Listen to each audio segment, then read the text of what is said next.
하나님 아버지를 찬양합니다. 우리가 믿고 서 있는 땅과 또 믿고 의지하던 세상의 모든 것들을 마지막 날 그 허무함을 드러내며 무너질 것입니다. 그러나 예수 그리스도의 십자가 품에 안긴 모든 사람들에게는 결코 정죄함이 없으며 영원한 구원의 안식이 예비되어 있습니다. 이 시간 헛된 세상 우상을 내려놓고 참된 피난처 되시는 주님 보좌 앞으로 나아가는 거룩한 예배의 자리가 되기를 소망합니다. 다 함께 묵상으로 기도하시겠습니다.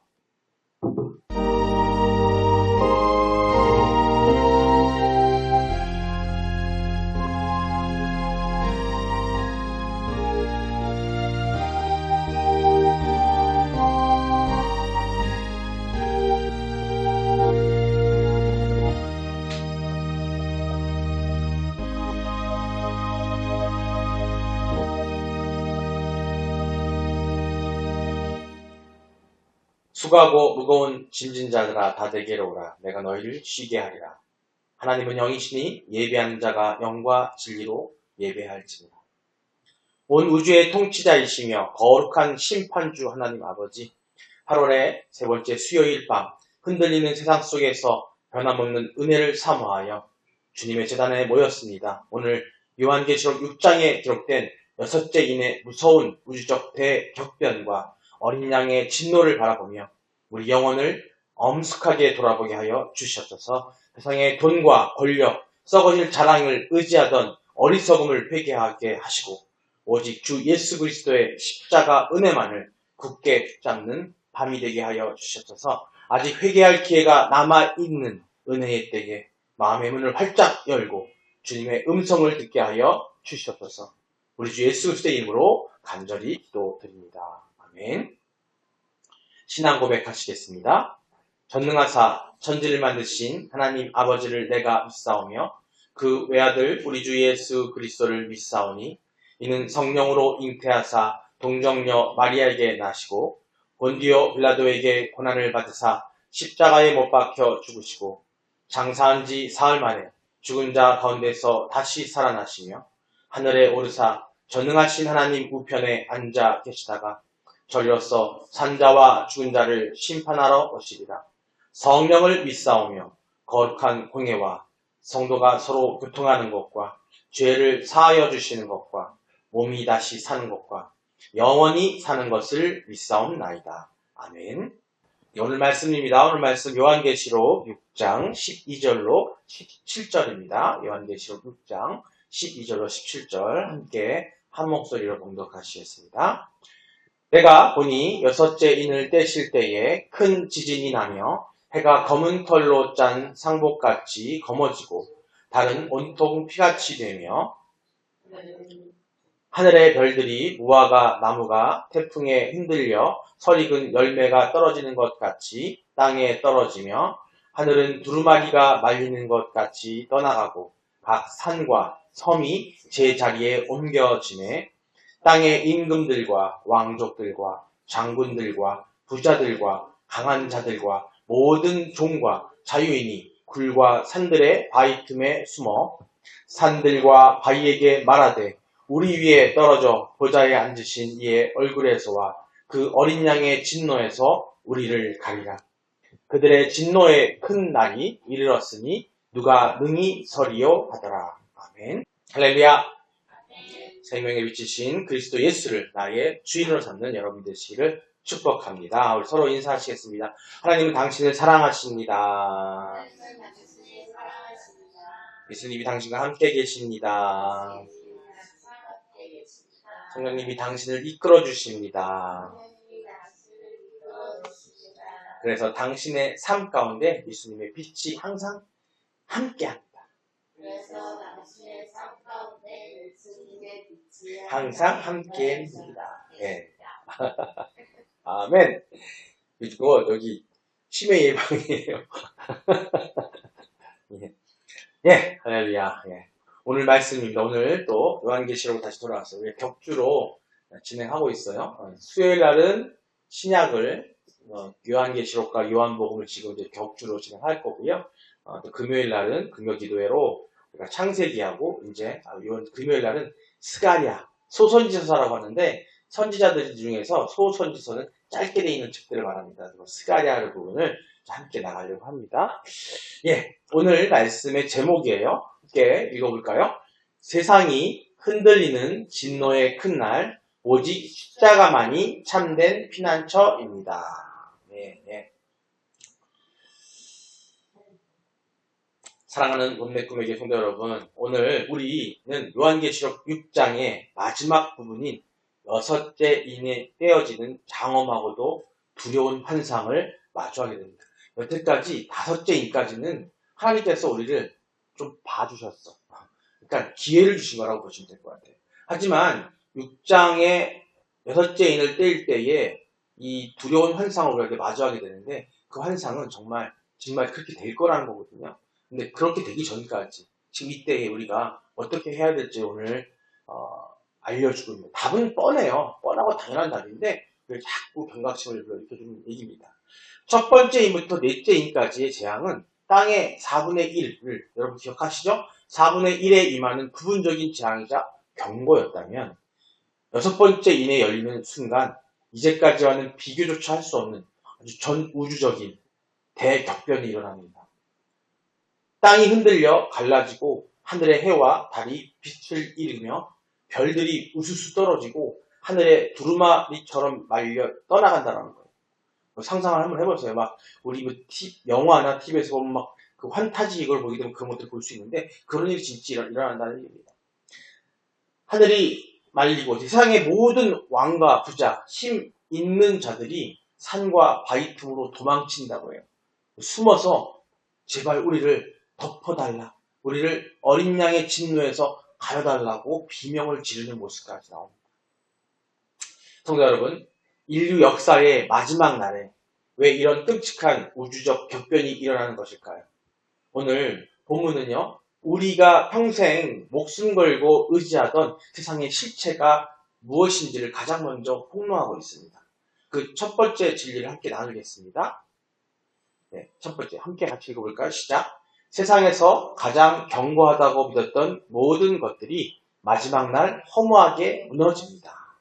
예, 본문 12절부터 14절에 그 허무하게 무너지는 장면, 세상의 단계, 지금 막 수천 년의 역사 동안에 우리가 과학적으로 뭐로 인간에 의해서 막 만들어졌던 이 모든 것들이 지금 빌딩도 보고 오늘도 운전하고 오다 보니까 시골도요, 빌딩 막 23층 아파트가 들어서고 우리나라 그런 정도예요. 물론 다른 나라 아닐지 모르겠지만 전 세계적으로 엄청나게 발전하고 있고 인류가 발달하고 있습니다. 하지만 그 만들어놓은 모든 것들이 어떻게 되는지 오늘 그 험하게 무너진 것들을 보여준다는 거예요. 그거를 12절로 14절부터 보여주고 있습니다. 본문을 다시 한번 읽어볼 텐데요. 먼저 12절 한번 읽어보겠습니다. 시작.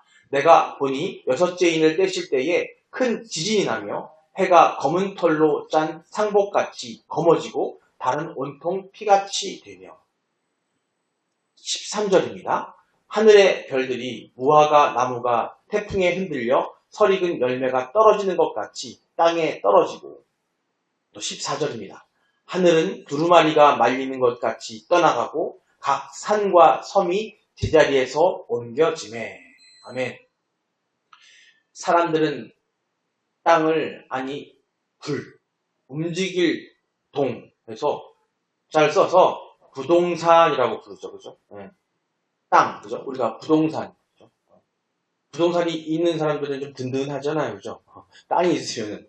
근데 안 팔리면 골치 아파. 필요할 때 안 팔리면 골치 아파. 네. 저희 어머님도요, 한때 땅 엄청나게 많이 사놨다가, IMF 때 땅이 안 팔려가지고 폭삭 망했어요. 그게 이상한 것인데, 단순하게 봐도 그런 경제적인 안 좋은 상황이 벌써 때 그렇게 될 수 있잖아요. 근데 이건 그 정도가 아니라는 거예요. 절대로 움직이지 않는 가장 안전한 재산이 바로 부동산이거든요. 그걸 우리가 믿고 살아갑니다. 땅이 있으니까 별일 없겠지. 그거 있으니까 내 후손도 잘 살아가겠지. 그러나 마지막 날에는요, 그 철석같이 믿던 땅이 흔들리고 산이 뽑혀 날아간다는 거예요. 여러분, 소설 빙점이라는 소설이 있습니다. 이게 일본 그 기독교 작가 미우라 아야코라는 사람이 지은 소설인데요. 이 빙점의 소설의 내용을 나중에 한번 읽어보시면 알겠지만은 그 빙점은 그 예수의 복음과 그리고 또 여러 가지 것들을 이야기하는 그 소설로 유명합니다. 되게 오래된 얘기인데요. 그 빙점의 그 작가가 생전에 이미 그분은 작고 하셨는데 생전에 처음 지진을 겪었을 때 이렇게 얘기했다고 합니다. 내가 딛고 선 땅이 흔들릴 수 있다는 사실에 가장 큰 충격을 받았다.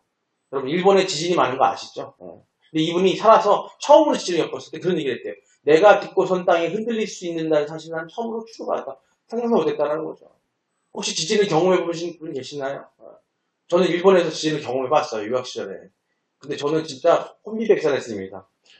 나중에 알고 봤더니 한 3도 지진밖에 안 되는 거였는데 막 흔들리고 그렇게 하더라고요. 저는 책상 위에 들어가서 벌벌 떨었어요. 사실 진짜. 처음 겪었어요. 대학교 때. 근데 그렇게 두렵더라고요. 근데 그뿐만이 아니에요. 사람들은요. 둥근 하늘과 해, 달, 별들의 영원한 분별할 존재라고 우리 생각하잖아요. 그래서 그 해와 달을 옛날부터 신으로 섬기고 우리 어린아이 보시면 물 정한수도 넣고 달에다가 달림 빌고 하잖아요. 그죠? 이 비는 것도 여러분 아시죠? 이게 안 빌어. 이렇게 빌지. 이렇게 비는데 그 비는 그런 행위를 한다는 거죠. 그걸 섬긴단 말입니다.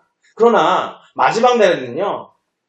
해가 상복 입은 것처럼 상복 까맣잖아요. 상복 아시죠? 검어지고 달이 핏빛으로 변한대요. 달이 핏빛을 변하고 별들이 거센 바람에 서리금 무화가 떨어지듯이 땅으로 곤두박질친다고 합니다.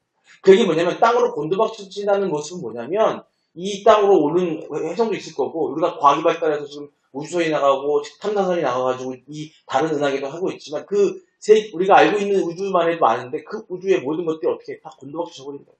엄청난 사건인 겁니다. 인간이 영원하다고 믿었던 모든 우상이 산산조각 나는 것이라는 거죠.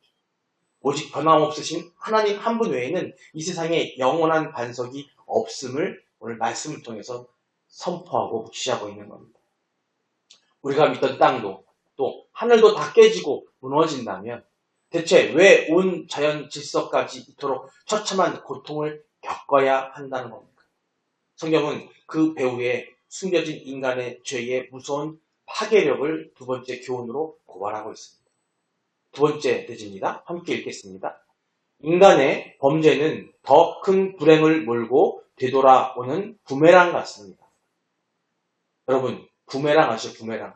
던지면요, 확 돌아 나한테 다 날라오는 게 있어요. 부메랑이라고 하는데, 그게 그 원주민들, 제가 알기로는 호주, 태평양에 있는 원주민들의 그 사냥무기라고 하더라고요. 근데 던지면 나한테 싹 돌아와요.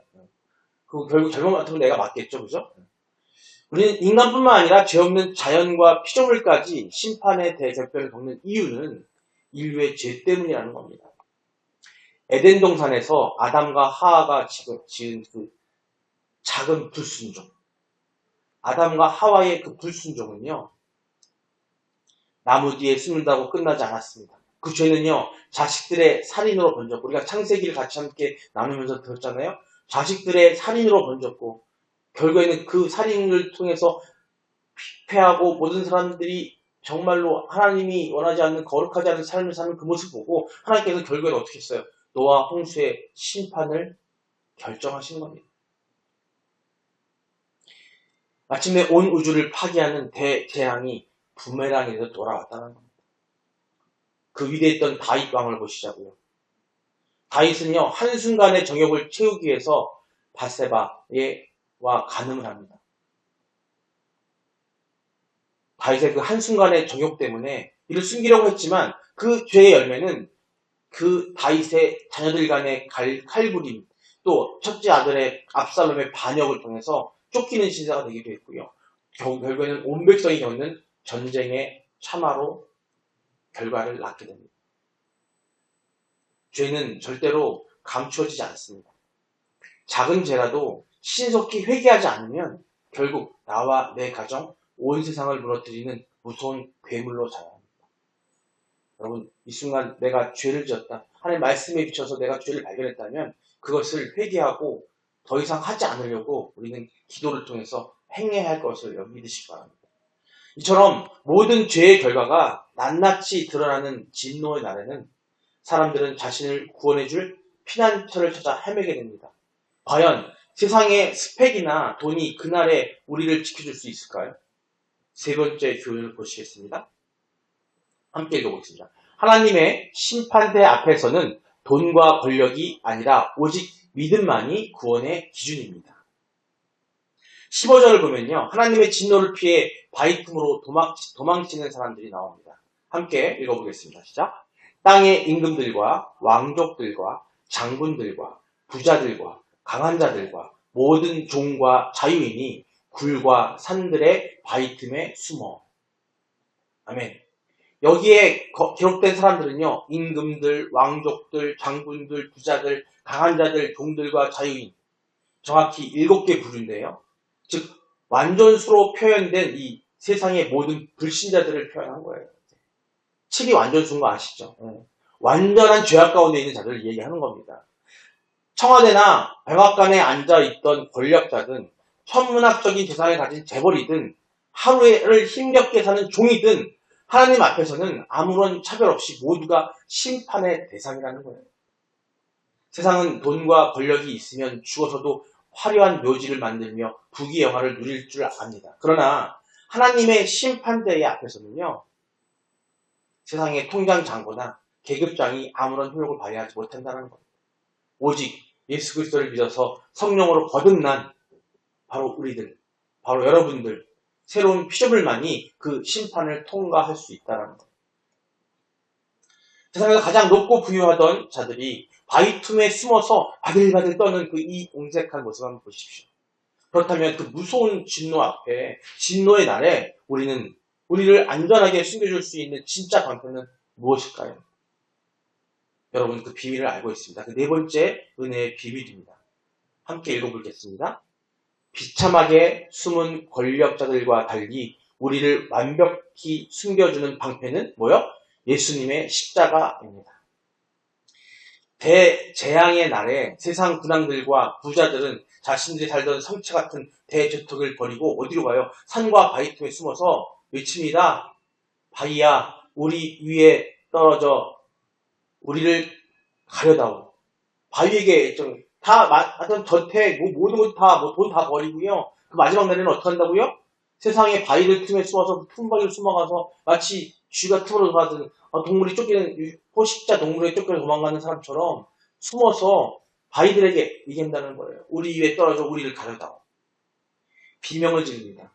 평소에 그렇게 자랑하던 권세와 수표책이 하나님의 진노 앞에서는 휴지 조각에 불과하게 보여진다는 거예요. 그러나 성도 여러분, 우리에게 있는 세상 권력자들이 갖지 못할 절대적인 방패가 있습니다. 바로 예수 그리스도의 십자가라는 거예요. 로마서 8장 1절의 말씀을 보면요. 이렇게 말씀합니다. 함께 읽어볼까요? 그리스도 예수 안에 있는 자에게는 결코 정죄함이 없나니. 아멘. 십자가 그늘 안에 숨은 자는요. 그 어떤 우주적 심판과 불길 속에서도 머리털 하나 상하지 않고 안전하게 보호받는다는 겁니다. 내 공로나 자격이 필요가 없는 거예요. 내가 세상에서 아무리 쌓아놓은 공덕이 다 필요 없다는 거죠. 오직 값없이 주시는 하나님의 은혜로 이 거대한 십자가 방패를 얻었기 때문에 이 얼마나 놀라운 우리의 축복입니까? 여러분 그것에 감사하시건 여러분 이 자리에서 말씀을 듣고 아멘하며 하나님께 찬양과 경배 올리는 여러분들 지금 저 밖에 사는 사람들이 저 사람들 맨날 가서 뭐 하는 거야? 저게 무슨 의미가 있어? 지금 돈이 나와? 떡이 나와? 누가 뭐 사장시켜준대? 대표시켜준대? 그렇게 할지만 손가락질 하실지 모르겠지만 지금 우리가 하고 있는 이것은 주님의 그 방패를 우리가 단단히 붙잡고 있는 행위라는 겁니다. 세상은 지금도 십자가를 붙들고 예배하는 우리를 향해 미련하다, 손해보는 짓이라고 조롱합니다. 그러나 역사의 마지막 날 누가 진짜 지혜 있는 자가 이제는 명백하게 드러나게 된다는 겁니다. 5번째 교훈인데요. 함께 또 읽어보겠습니다. 세상이 미쳤다고 조롱해도 십자가 복음을 쫓는 자가 참된 지혜자입니다. 사도행전 26장에 바울이 쇠사슬에 묶인 채 복음을 전할 때 베스토 총독이 이렇게 말합니다. 바울아, 내가 미쳤도다 라고 소리쳤습니다. 아그리빠 왕은 비웃었습니다. 세상의 눈으로 볼 때 모든 출세기를 버리고 바울은 유대인이었고요. 지식인이었고요.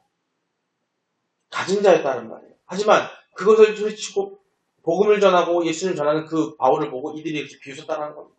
세상의 눈으로 볼 때 모든 출세기를 버리고 감옥에 갇힌 바울은 미친 사람처럼 보였을 것입니다. 그러나 오늘 계시록 6장의 마지막 날을 보십시오. 그날 전심으로 복음을 따랐던 그 사도 바울은 주님과 함께 영광의 보좌에 있고 세상의 권세를 누렸던 베스도와 아그리빠는 바위 틈에 숨어서 우리를 덮어달라 절규하고 있을 거라는 겁니다. 세상의 손가락질에도 끝까지 십자가 복음의 길을 걷는 성도가 가장 현명하고 온전한 정신을 가진 참된 승자임을 여러분 기억하시기 바랍니다. 그런데 성도 여러분, 오늘 16절을 보면요. 죄인들이 두려워 떠는 대상이 뜻밖에도 누구냐면 어린 양의 진노라고 기록되어 있습니다. 16절 함께 보시겠습니다. 함께 읽겠습니다. 산들과 바위에게 말하되 우리 위에 떨어져 보좌에 앉으신 이의 얼굴에서와 그 어린 양의 진노에서 우리를 가리라. 아멘. 순하디 순한 어린 양이 왜 세상에서 가장 무서운 존재가 되는 걸까요? 바로 6번째 교훈을 통해 확인하겠습니다. 자, 함께 읽겠습니다. 회개도 회개할 수 있는 기회가 있을 때 즉시 해야 합니다. 아멘.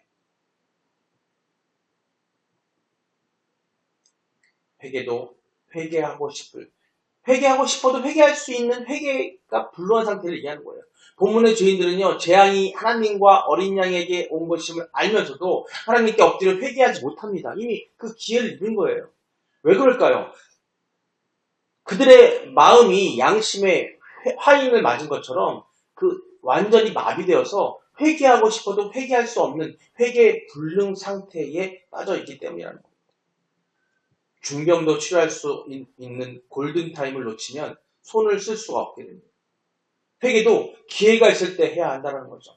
하나님은 첫째부터 넷째인을 부분적인 재앙을 통해서 우리 오늘 이미 6장의 앞에서 본 것처럼 첫째인부터 넷째인의 부분적 재앙을 통해서 끊임없이 회개의 기회를 주셨지만 끝까지 거부한 자들에게는 더 이상 회개의 문이 열리지 않는다는 겁니다. 지금 첫째인과 넷째인의 상태에 있다는 걸 여러분 아마 느끼실 수 있을 겁니다. 지난주에만 해도 지진 때문에 엄청나게 많은 사람들이 남미에서 죽어갔다는 것을 들으셨을 거예요. 여기저기서 지진이 나고 있고 그 소식들이 더 많이 들어오고 있습니다. 자연재해가 일어나고 있는데 그것들이 단순히 그런 것이 아니라 바로 이 첫째인부터 넷째인의 그 부분적인 재앙을 우리에게 보여주고 계신다는 거예요. 우리는요, 세상 사람들은 모르겠지만 우리 그리스도인들은, 우리 성도들은요, 그것이 분명한 하나님의 메시지라는 걸 우리는 알아야 됩니다. 그 기회를 주고 계시는데 끝까지 거부한 사람들은 더 이상 회개의 문이 열리지 않는다는 거예요. 아직 우리에게는 호흡이 있고 말씀이 들려서 오늘 작은 죄라도 즉시 털어내고 주님께 돌이키는 성도가 되어야 됩니다. 끊임없이 우리는 기도하고 회개하고 우리의 마음을 돌리고 거듭난 일을 반복해야 된다는 거예요. 사랑하는 본맥 꿈의 교회 성도 여러분, 여섯째인이 열리는 진노의 큰 날은 더 이상 피할 수 없는 인류 역사의 확실한 미래라는 것을 기억하시기 바랍니다. 오늘 선포된 이 엄중한 말씀을 마음에 품고 결론을 맺도록 하겠습니다.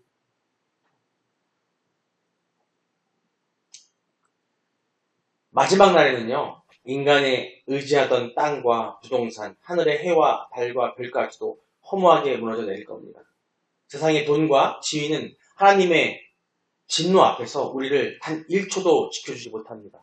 오직 예수 그리스도의 십자가 보혈만이 하나님의 진노를 완벽히 가려주는 가장 안전하고 영원한 방패라는 걸 기억하시기 바랍니다.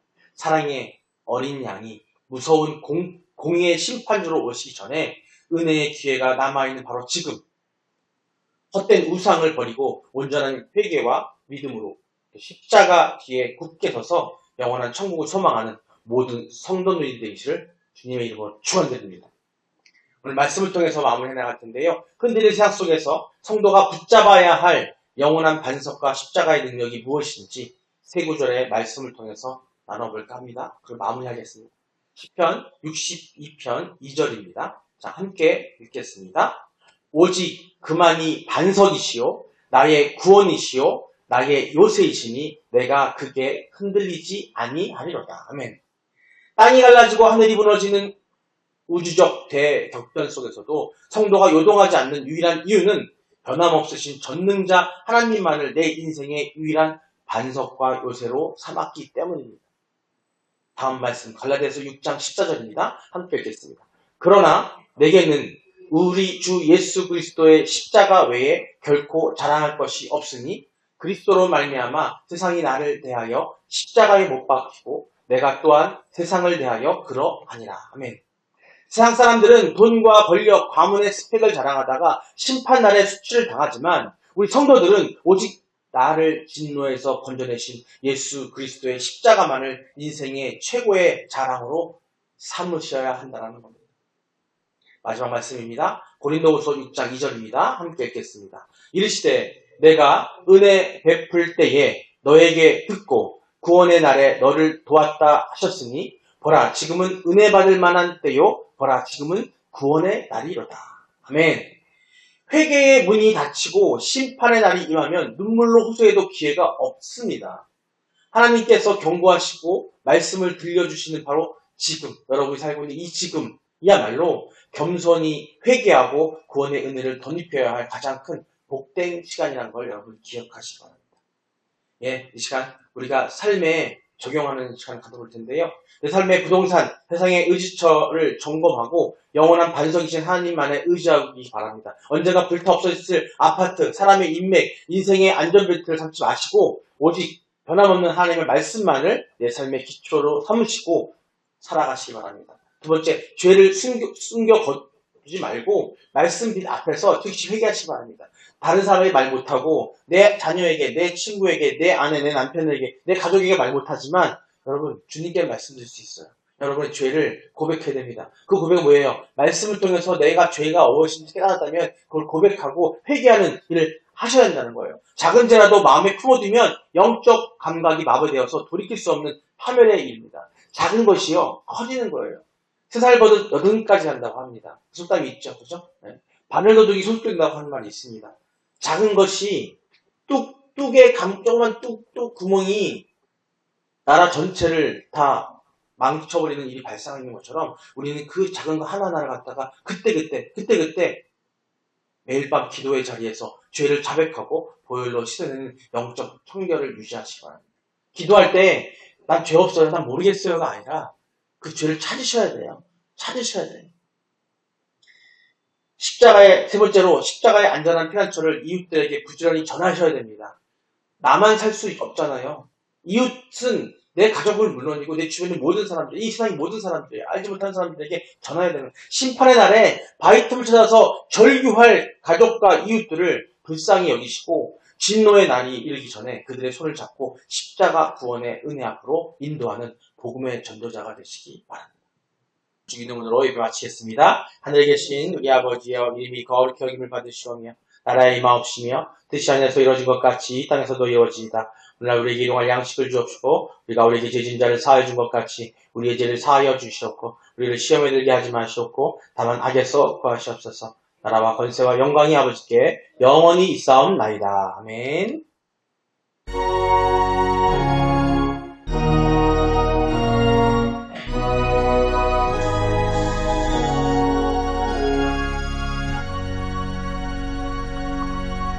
할렐루야. 하나님께 영광을 돌립니다. 모두 퍼졌습니다.